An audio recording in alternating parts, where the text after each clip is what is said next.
স্বপ্নের দেশ যুক্তরাজ্য ভাগ্য বদলাতে ৭ সমুদ্র আকাশ পাড়ি দিয়ে দেশটিতে সুন্দর জীবন গড়ার স্বপ্ন দেখে দরিদ্র দেশের মানুষ।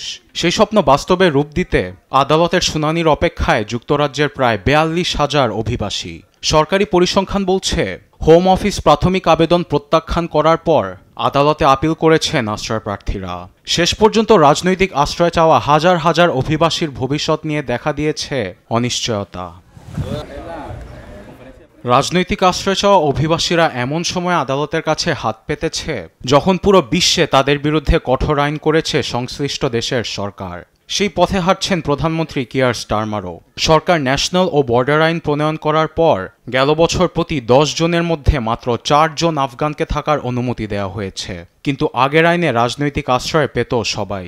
আশ্রয় প্রার্থীদের ইতিহাস ঘাটাঘাটি করে সিদ্ধান্ত নিবে প্রশাসন। তবে রিফিউজি কাউন্সিলের নির্বাহী প্রধান এনভার সলোমন আশ্রয় প্রার্থীদের ক্ষেত্রে ন্যায্য সিদ্ধান্ত নেওয়ার আহ্বান জানিয়েছেন।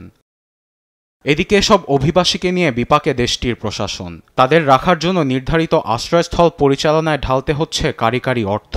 একজন মুখপাত্র বলেছেন, সময়ের সঙ্গে সরকার আশ্রয়স্থলগুলোর খরচ কমাতে যথাযথ পদক্ষেপ নেবে। সরকারি পরিসংখ্যান অনুযায়ী চলতি বছর খরচ হতে পারে প্রায় $1.5 বিলিয়ন। গেল ২ বছরে আশ্রয়প্রার্থীর সংখ্যা ৫ গুণের বেশি বেড়েছে বলে বিবৃতি দিয়েছে দেশটির রিফিউজি কাউন্সিল। সংস্থাটি আরও বলছে, ২৪ সালে রাজনৈতিক আশ্রয়ের আবেদনের সংখ্যা আগের বছরের তুলনায় ৭১% বেড়েছে। আরবেদ আফসার, নিউজ ডেস্ক, দেশ টিভি।